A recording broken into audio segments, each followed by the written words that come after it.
Hey, City Rev fam. Welcome back to the City Rev Life podcast. My name is Mandy. With me, I have Pastor Justin. Each week on this podcast, we feature so many conversations on what it means to live like Jesus in a modern culture, how to navigate different relationships, and equip you on how to make a difference in your spheres of influence. Now, if you've clicked on this episode, you probably know that we're in the middle of a leadership series that specifically talks about emotional intelligence and how that can be so effective in your leadership in various, spheres that you lead in, whether you are in an organization, whether you are leading in your family, whether you're leading in your friend groups, or even in the church. That's right. This is a really good series for us to be tapping into.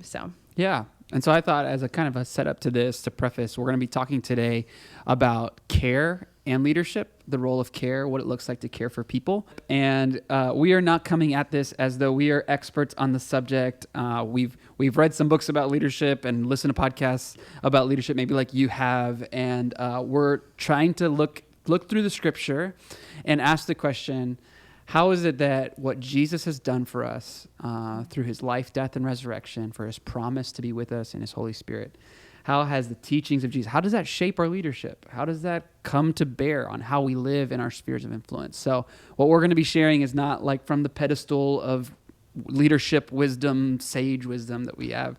It's us trying to take what Scripture has informed us and taught us about the way that Jesus led and start to think through what that looks like in whatever situation your leadership opportunity looks like. Yeah. And so today we're going to be talking about specifically care and how to care for those people that you are leading in whatever way that you're leading. And to prepare for this, it was funny because a while back ago, I had heard a podcast that shared this tidbit on Henry Ford. Yes, Henry Ford. That I wanted to share today because I thought it was really just prevalent with what we're talking about and caring for our people and how that can set us up for success. So I wrote it down here so that I don't butcher it. But in 1903, Henry Ford founded his company where his whole big dream was that he wanted to create cars for the common man, right? And so the way that they kind of ran this assembly was that they would have the car kind of in the middle of this space, and the people would come and kind of work on whatever part that they needed for the car, whether it was the tire, the engine, the hood, whatever, and they would assemble it. But what he would notice that is taking way too much time. So he came up with a genius, it was very innovative and very genius, but he was the first one to kind of come up with a conveyor belt situation. An assembly line. Right. Yeah. And so in this assembly line, the car would kind of be on this conveyor belt and the workers would just be doing their one job. So if it was like screwing in a part all of the day tire, long. all day long. And the thing was, it actually ended up being very efficient in creating cars. But what they found was that these people, as soon as they realized what their position was, almost immediately they didn't want to do that position anymore because they were just so sick of it, you know? And so, of course, it's kind of like it fits into our conversation because they had an incredible turnover rate. It was like a 350% turnover rate for their people. Wow. So 3 to 4 times a year, they would get an entirely new staff. To do that same job. To do the same job over and over again. Yeah. Eventually, I mean, the story ends. Eventually, they kind of threw a little bit of money at it, and people, what do you know, stayed. Stuck. They kind of, they stayed for that. But I just thought that was kind of interesting. The key point to that is that caring for people is kind of like a two-way thing. You're caring for people because you're reflecting the way that God cares for us.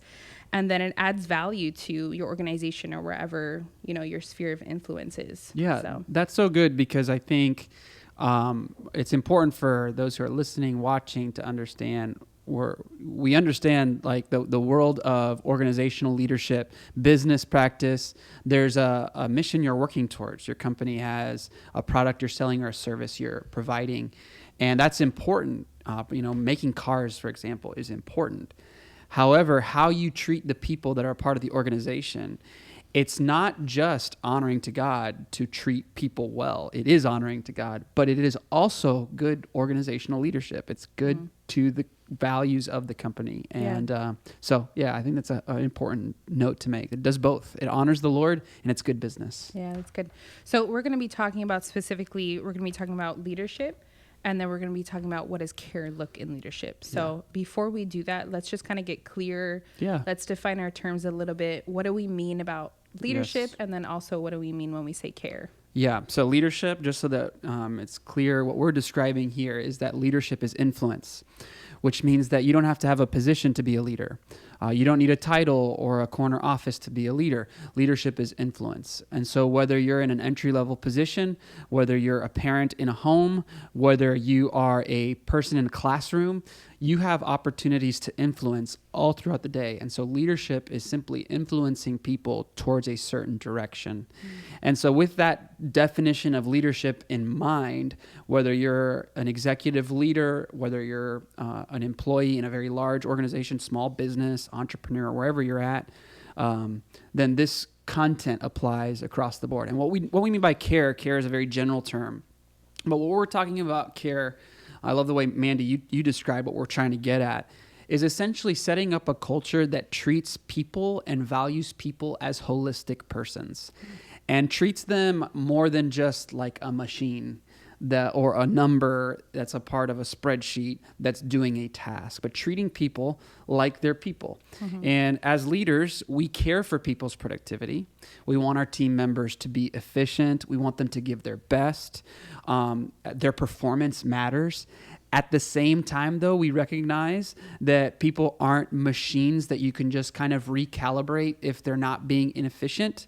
We recognize that human beings are complex and have emotions and personal lives and have insecurities and fears, and all of those things come to bear on how they come to their particular job at work or the way that they set the environment in the classroom. And so a leader who cares and who exercises care approaches people with that holistic mentality in mind. They're more than just someone who does a task. They have a story, just like I have a story. Yeah. And so I approach them and treat them like they do.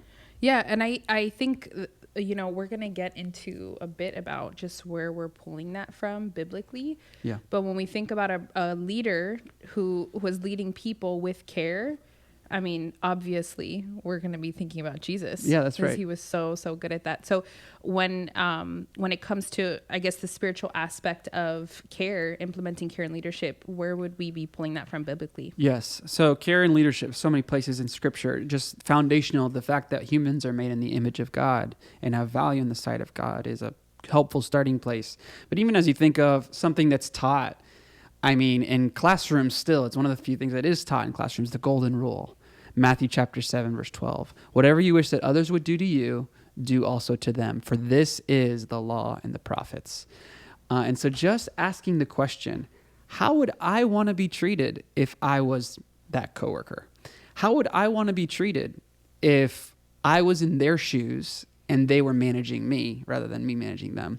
How would I want to be treated as the teenager that I'm trying to parent and lead? How would I want to be treated in those situations? And it's an important distinction. What Jesus does not mean there is, how I want to be treated is, well, I want everybody to cater everything towards me, therefore I should just, do whatever I can to make you the center of the universe. That's not what the heart of this is. It's given their circumstances, given the position you're in, the influence you have, how would you want to be treated? How would you want to be led in this situation? And so just thinking very simply with that question, that filter, the golden rule in mind is so helpful. Yeah, that's good. So we know what care is, right? When we're talking about care, we know why we should care for our people in these spheres of influence. But walk us through some of the benefits, that we've been able to see in leaders that have cared for us or cared for organizations we've been a part of, or what are the benefits that you would see if that was a value for you? Yeah, I don't want to understate that. That's so important. First and foremost, Christians, believers in Jesus, we should be embodying this, the golden rule care, treating people as human beings who are holistic creatures made in the image of God, right? All those things. As Christians, we ought to be reflecting that out in how we live. And that's an important part of the way that we honor God. It's part of our worship to God, the way that we work. But the argument we're making is beyond that. It's also most helpful for your organization, because think about what it does in your team. Think about what it does in a classroom environment, in a school, in a hospital. Think about what it does when there is care extended between team members and people are treated as human beings. It creates loyalty. It creates an environment where people, they trust each other. When you know that your team cares for you and when they know that you care for them, this incredible loyalty is forged. One of the books that we read as a staff team whenever someone comes on board our church staff team is this really helpful book, 5 Dysfunctions of a Team by Patrick Lencioni. And he talks about the foundation of dysfunction in any team organization. The foundation of dysfunction is an absence of trust. There's this fracturing. So no one feels like they can actually share what they're thinking. Everybody's afraid of what the boss might think, or they're afraid that they might be sold out if they share what they view as a problem that the company is heading into. There's this lack of trust. And so loyalty is so important. It's that foundation of trust, believing that we each have each other's best at heart. Yeah. The second benefit of it is just ownership. When there's care in an organization, the whole team feels like I can add value to what we are doing. I can be a contributor. I'm more than just a machine. The team members around me, my peers, the person I report to, she doesn't view me as someone that is just getting a task done. She sees me as someone to be developed. She sees me as someone to be mentored, poured into. All of those factors, it builds ownership. And so when people are treated like machines, and they're treated like a number in this massive pool of people in a large organizational context, or even in a small one, they'll start to begin performing like they're a machine and acting like they're a machine. And they'll put their head down and they will maybe do their job, but there'll be so many missed opportunities. Whereas if there's an environment of care, someone will want to bring their best. They'll have a sense of ownership. And then just finally, it brings unity. I have friends who work in organizations where there's a whole lot of tea being served in the organization. That's my youthful speak of just side talk and gossip and talking about people behind their back. A lot of that takes place in environments where there's a lack of care, where there's a lack of valuing people and pouring into people. And so much of that, it stems from that core issue. And so when you lead with care, when you lead valuing people as people, complex human beings that we are, it creates unity. It helps to make that gossip slow down, stop in a way that's so important. It's so important for the health of our organizations. Yeah, I love what you said about ownership. I think that's such a key component of being in a work space that you thrive in and you feel healthy, and that there's authentic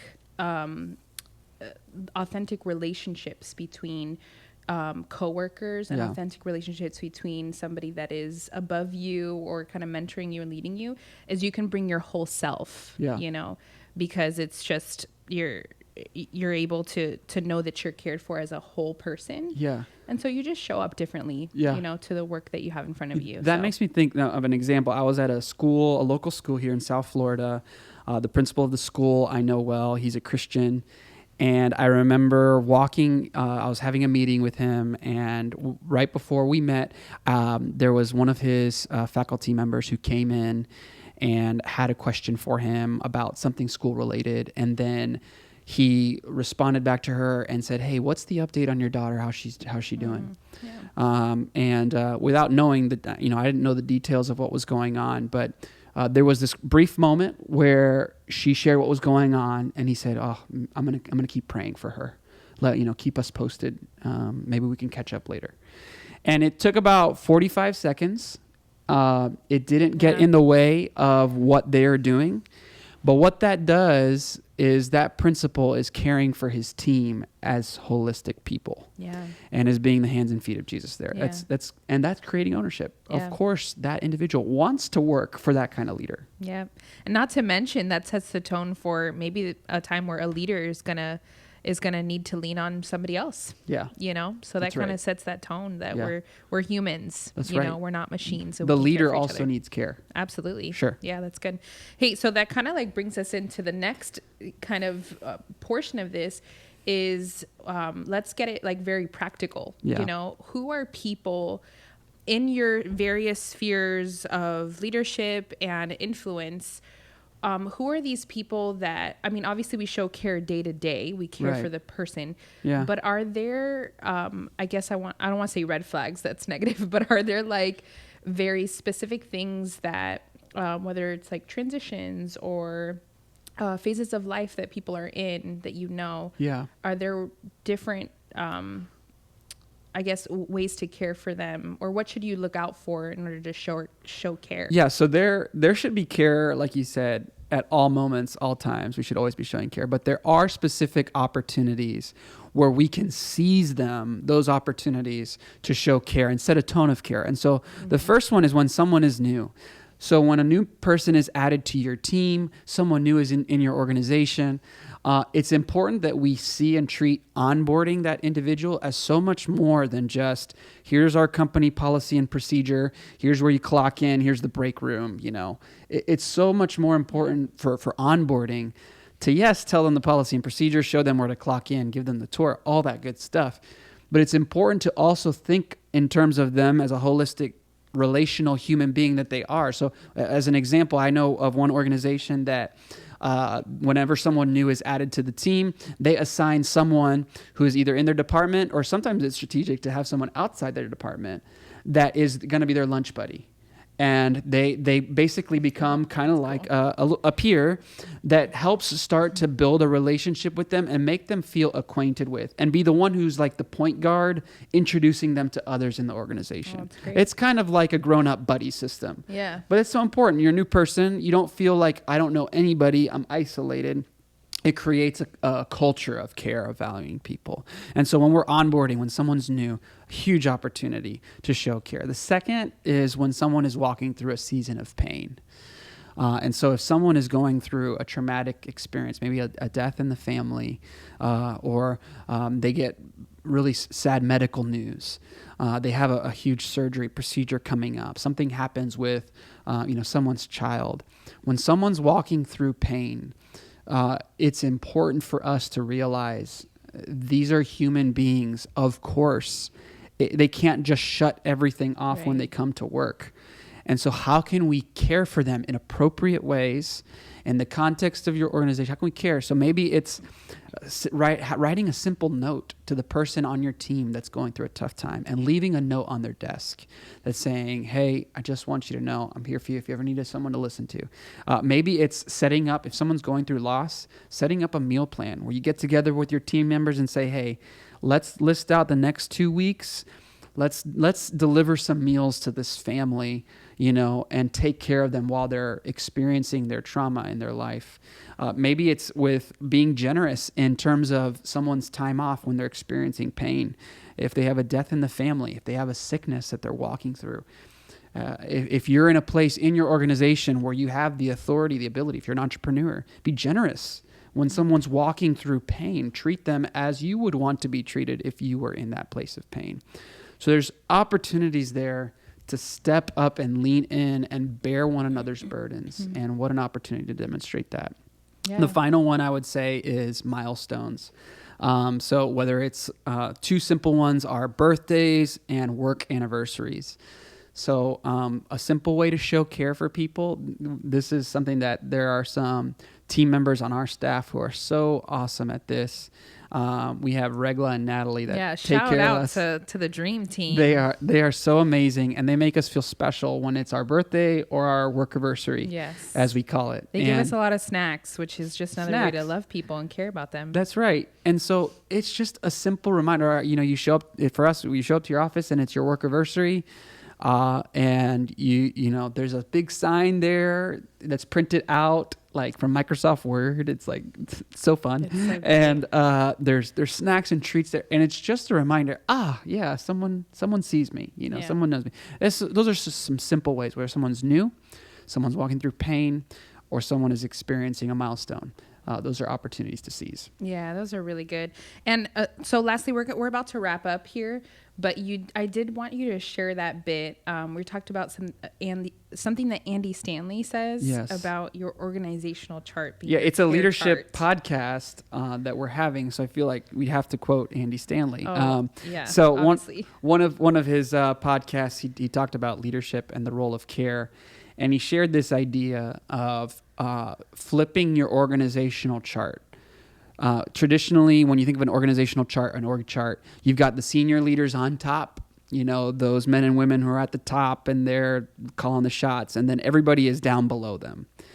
And what Andy Stanley shared was, consider yourself, if you're in a place, especially of senior leadership, flip that on its head.